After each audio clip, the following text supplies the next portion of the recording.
Hello my perfect family, कैसे हो आप सब लोग। आई होप कि आप सभी बहुत ही अच्छे होंगे। तो आज की वीडियो में हम लोग बात करने वाले हैं मेथड ऑफ एक्सप्रेसिंग कंसंट्रेशन के बारे में, जो कि हमारी pharmaceutical analysis B pharmacy first semester का टॉपिक है।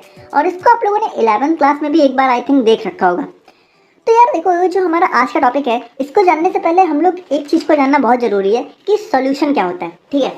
क्योंकि आज का जो पूरा टॉपिक है हमारा वो इसी पे बेस्ड है। तो हमारा जो सोल्यूशन होता है वो हमारा बेसिकली दो चीज़ों से मिलकर बना होता है। पहला होता है हमारा सॉल्यूट और दूसरा होता है हमारा सॉल्वेंट।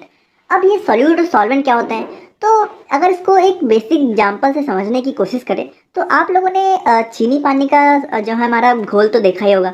तो जो हमारा चीनी पानी होती है, ठीक है, तो उसमें जो हमारी चीनी होती है यानी हमारी जो शुगर होती है वो हमारी सॉल्यूट होती है, और जो हमारा पानी होता है वो हमारा सॉल्वेंट होता है। और जब हम उन दोनों को मिक्स कर लेते हैं तो जो हमारा तैयार होता है उसको हम लोग सोल्यूशन बोलते हैं।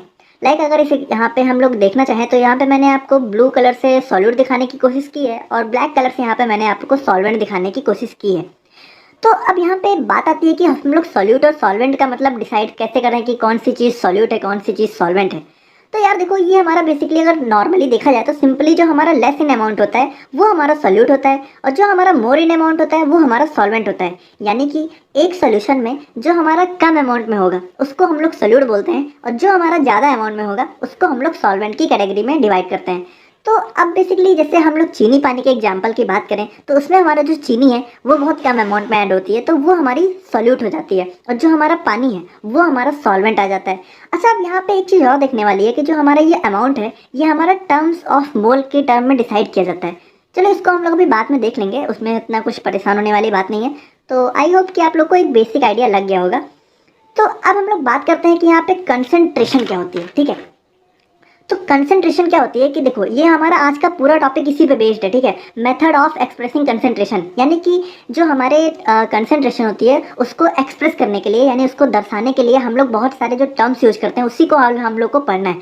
तो सबसे पहले हम लोग ये समझते हैं कि कंसंट्रेशन होती क्या है। तो कंसंट्रेशन जो हमारा वर्ड होता है ये हमारे डिफाइन करता है कि एक जो हमारा सॉल्वेंट है, जैसा कि हम लोग मान लो जैसे हम लोग पानी लिए, तो उसमें जो हमारा सोल्यूट है वो कितने अमाउंट में प्रेजेंट है। अगर हम लोग एग्जांपल से समझे तो जो हमारा पानी चीनी का जो सोल्यूशन था उसमें हमारी पानी में चीनी कितने अमाउंट में प्रेजेंट है। यानी कि देखो, अगर इसको सिंपली समझना चाहें तो चीनी को हम लोग जितना ज़्यादा ऐड करेंगे हमारा सोल्यूशन उतना ज़्यादा कंसनट्रेटेड बनेगा। कंसनट्रेटेड का मतलब ये होता है कि हमारा सोल्यूट का अमाउंट उसमें बहुत ज़्यादा है, ठीक है, और जितना हम लोग कम ऐड करेंगे उतना वो डाइल्यूट बनेगा। इसको अगर हम लोग समझें तो यहाँ पे आप देख सकते हैं कि जो हमारा कंसनट्रेटेड सोल्यूशन होता है उसमें जो हमारा अमाउंट ऑफ सोल्यूट होता है वो बहुत हाई होता है, और जो हमारा डाइल्यूट सोल्यूशन होते हैं उसमें हमारा जो अमाउंट ऑफ सोल्यूट है वो बहुत लो होता है। तो यही हमारा मतलब, ये जो हमारे टर्म्स है ये बेसिकली हम लोग को यही बताते हैं कि हमारा जो सॉल्वेंट है उसमें कितने अमाउंट ऑफ सोल्यूट प्रेजेंट है, ठीक है। ये देखो बेसिकली उसको मीजर करने के लिए ये सारे टर्म्स है जो हमें यूनिट में बताते हैं कि कितने अमाउंट में। अगर इस चीज़ को हम लोग सिंपली समझे तो आप जब बाजार से सब्जी खरीदते हैं, ठीक है, तो उसको आप लोग कैसे नापते हैं, तो वो हमारा जो सब्जी वाला होता है वो उसको मतलब किलो में नापता है ना। हम लोग ये बोलते हैं ना कि 1 किलो सब्जी दे दो। तो उसी तरीके से जो हमारे फार्मास्यूटिकल सब्सटेंसेज होते हैं तो वो बहुत ही मतलब जो हमारे केमिकल्स होते हैं उनको हम लोग किस यूनिट में नापते हैं, तो वो सारे यहाँ पे टर्म्स होते हैं, इन्हीं को आज हम लोग को पढ़ना है, ठीक है। जैसे हम लोग जब दूध लेने जाते हैं तो हम लोग बोलते हैं ना कि 1 लीटर दूध दे, तो वो जो 1 लीटर है, ठीक है, वो उसकी यूनिट है ना, उसी से तो हम लोग पता कर रहे हैं ना कि कितना हम लोग को दूध चाहिए, कितनी हम लोग को सब्जी चाहिए। तो उसी तरीके से जैसे वहाँ पे लीटर और किलो होता है वैसे ही यहाँ पे हमारी मोल होते हैं, ठीक है, और भी बहुत सारे टर्म्स होते हैं, तो उसी में हम लोग को मेजर करना है आज। तो यहाँ पे हमारे कुछ डिफरेंट कंसंट्रेशन टर्म्स होते हैं, ठीक है, जिसमें हम लोग इनको मेजर करते हैं। तो पहला होता है हमारा बेसिकली मोलैरिटी होता है, कुछ मोलैरिटी होता है, फिर नॉर्मैलिटी, फॉर्मैलिटी, परसेंटेज कंसंट्रेशन और पार्ट्स पर मिलियन। तो आज हम लोग इन सबको बहुत ही अच्छे से एक एक करके देखने वाले हैं। तो चलो शुरू करते हैं। यहाँ पे मोलैरिटी है। Molarity of a solution is defined as number of moles of solute, ठीक है, डिजॉल्व पर लीटर ऑफ सोल्यूशन। अब यहाँ पे एक चीज़ बहुत ही ज़्यादा ध्यान देने वाली है कि हमारा सोल्यूशन की बात हो रही है, यहाँ पे सॉल्वेंट की बात नहीं हो रही है। यानी कि 1 लीटर सोल्यूशन में हमारे कितने number of moles of solute हैं, यानी सोल्यूट के कितने नंबर ऑफ मोल्स हमारे 1 लीटर सोल्यूशन में एडेड है, तो वो चीज़ हमारा मोलैरिटी डिफाइन करता है। और इसको हम लोग बेसिकली एम से डोनेट करते हैं, मतलब कैपिटल एम से। तो यहाँ पे कई लोगों को नंबर ऑफ मोल्स के बारे में भी नहीं पता होगा, तो उसको भी आइए हम लोग देख लेते हैं। तो जो नंबर ऑफ मोल्स होता है हमारा वो होता है हमारा मास गिवन अपॉन मॉलिक्यूलर वेट। अब मास गिवन आपको हमारे हमेशा जो है क्वेश्चन में दिया रहेगा, यानी कि अगर कोई क्वेश्चन सॉल्व करने को आया जिसमें आपको मोलैरिटी निकालने को बोलेंगे तो वहाँ पे मास गिवन आपको दिया रहेगा, और जो मॉलिक्यूलर वेट होगा उसको तो हम लोग निकाल ही लेते हैं।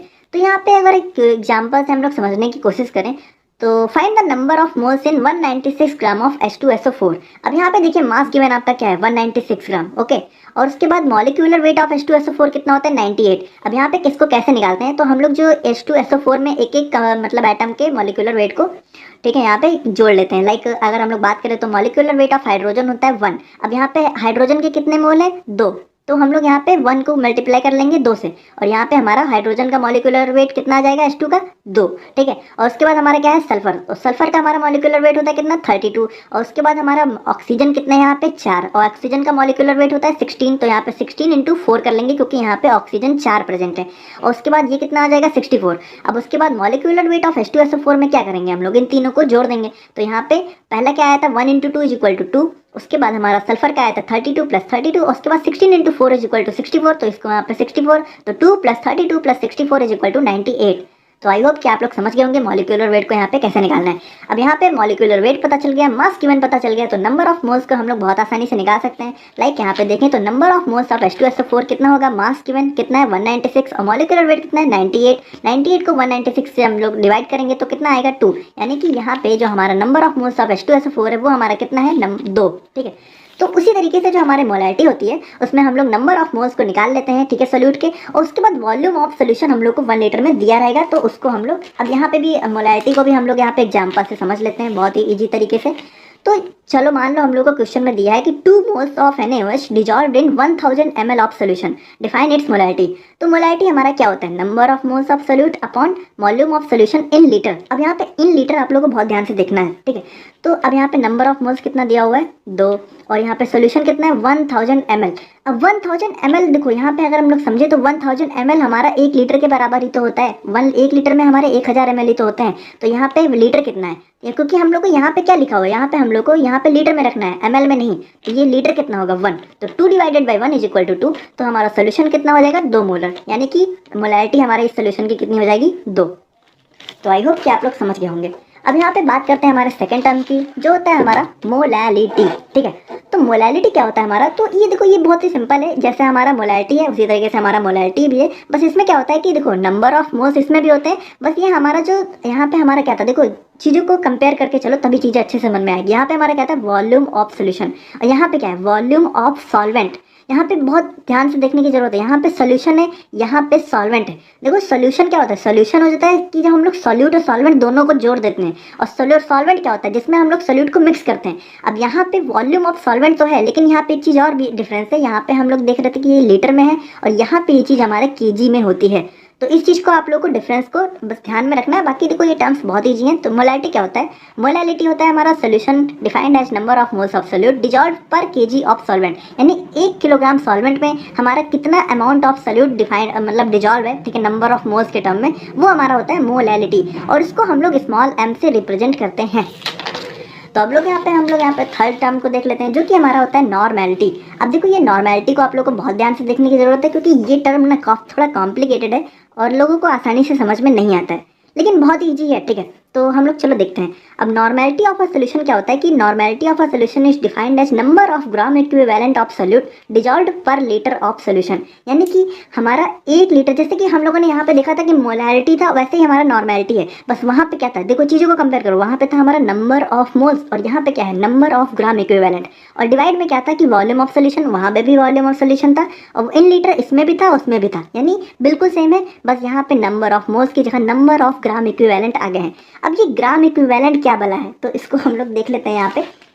तो देखो यार यहाँ पे आप लोग थोड़ा ध्यान से समझने की कोशिश करना, तभी आप लोग को समझ में आएगा। तो जो हमारा ग्राम इक्विवेलेंट होता है ये हमारा डिफाइन होता है कि जैसे हम लोगों ने क्या देखा था, हम यहाँ पे भी कंपेयर करके चलो तभी आपको समझ में आएगा। नंबर ऑफ मोल्स क्या होते हैं, मास गिवन अपॉन मॉलिक्यूलर वेट, और नंबर ऑफ ग्राम इक्विवेलेंट क्या होता है, mass given upon equivalent wait. अब इक्विवेलेंट वेट क्या होता है, तो इक्विवेलेंट होता है वेट होता है हमारा molecular weight divided by x. अब एक्स क्या होता है, मॉलिक्यूलर वेट तो देखो हम लोग को पता है, ठीक है, वो हम लोग को पता रहता है, लेकिन इक्विवेलेंट वेट निकालने के लिए हम लोग को इसको डिवाइड करना पड़ता है एक्स से। अब एक्स क्या होता है यहाँ पे, तो एक्स होता है हमारा एसिडिटी या फिर बेसिसिटी। अब एसिडिटी और बेसिसिटी क्या होती है, अब देखो आप, मुझे पता है आप लोग थोड़ा सा कंफ्यूज हो रहे हो, बट देखो बिल्कुल ही थोड़ा सा अगर आप लोगों ने पीछे एक बार अगर नहीं समझ में आया तो फिर से देख के आइए। देखो मैंने चीज़ें बहुत अच्छे से समझाने की कोशिश की है, तो बस आप लोग थोड़ा सा ध्यान से समझो। और देखो उसके बाद भी अगर आप लोगों को समझ में नहीं आ रहा है तो देखो आप लोगों को सिर्फ इतना लिख के आना है। मैं फिर बोल रहा हूँ, आप लोगों को सिर्फ इतना लिख के आना है। ये सारी चीज़ें बस आप लोग का कंसेप्ट क्लियर करने के लिए हैं, तो बिल्कुल भी टेंशन लेने की जरूरत नहीं है। जिसको समझ आ रहा है बहुत अच्छी बात है, जिसको नहीं भी समझ आ रहा है आप लोग इतना बस इतना तो तैयार कर ही लोगे ना, तो टेंशन लेने की वाली कोई बात नहीं है, ठीक है। यहाँ पे तो यहाँ पे हम लोग देखते हैं कि जैसे हम लोगों ने क्या बात कर रहे थे कि इक्विवेलेंट वेट होता है हमारा is equal to molecular weight divided by X. तो एक्स क्या होता है हमारा, एक्स होता है हमारा एसिडिटी या फिर बेसिसिटी। अब देखो बेसिसिटी और एसिडिटी क्या होता है कि देखो हमारा जो एसिड होता है उसके केस में हमारा एक्स होता है बेसिसिटी, और जो हमारा बेस होता है उसके केस में एक्स हमारा होता है एसिडिटी। तो अब यहाँ पे बेसिसिटी होती क्या है, तो ये हमारा डिफाइन करता है कि जो हमारा एसिड है उसमें कितने H प्लस आयन डिजॉल्व किए, मतलब कितने H प्लस आयन उसने रिलीज किए आफ्टर डिजॉल्विंग। यानी कि जब हम लोग एसिड को किसी सोल्यूशन में डिजॉल्व करते हैं तो उसमें कितने H प्लस आयन मतलब रिलीज करता है, क्योंकि आप लोग को पता है कि हमारा जो एसिड होता है उसमें H प्लस आयन, वो H प्लस आयन रिलीज करता है। जो हमारा बेस होता है वो हमारा OH माइनस आयन रिलीज करता है। यहाँ पे देखो सिस्टम बिल्कुल उल्टा है, एसिड के केस में हमारा बेसिसिटी होता है और बेस के केस में हमारा एसिडिटी होता है। तो बेसिसिटी क्या होगा कि H प्लस आयन कितने रिलीज हुए, और एसिडिटी क्या होगा कि OH माइनस कितने रिलीज हुए। अब इसको हम लोग एक एग्जाम्पल से समझने की कोशिश करें तो आप लोग देख सकते हैं कि find the basicity of HCl and H2SO4। अब देखो यहाँ पे अगर सिंपली समझने की कोशिश करें तो देखो बेसिसिटी ऑफ HCl, तो यहाँ पे HCl में कितने H हैं 1, तो यहाँ पे बेसिसिटी इसकी कितनी हो गई 1। और यहाँ पे H2SO4 में H कितने अमाउंट में है 2, तो यहाँ पे बेसिसिटी इसकी कितनी हो गई 2।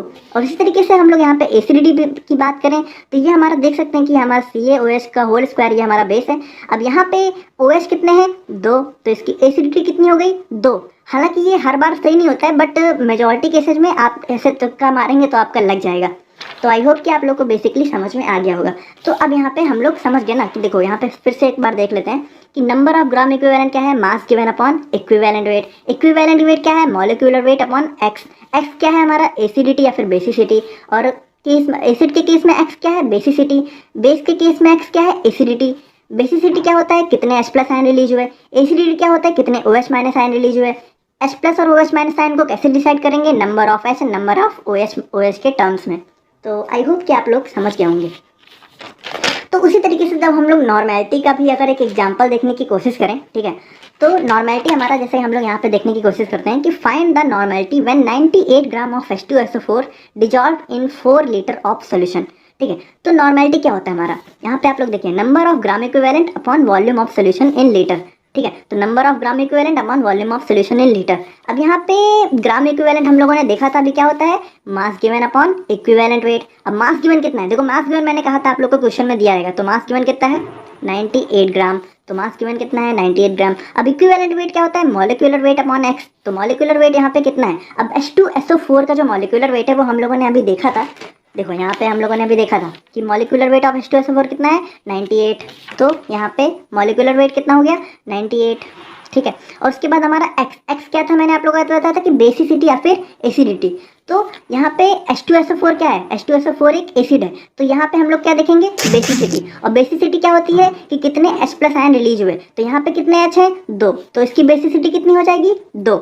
तो हमारा 98 से 2 डिवाइड हुआ और यहाँ पे आ गया 49, यानी इसका इक्विवेलेंट वेट कितना है 49। अब हम लोग इसको दोबारा से वहाँ पे क्वेश्चन में आ जाते हैं कि जो हमारा नंबर ऑफ ग्राम इक्विवेलेंट क्या होता है कि देखो मुझे पता है कि थोड़ा कंफ्यूजिंग है, बट आप लोग थोड़ा फोकस करो समझ में आ जाएगा।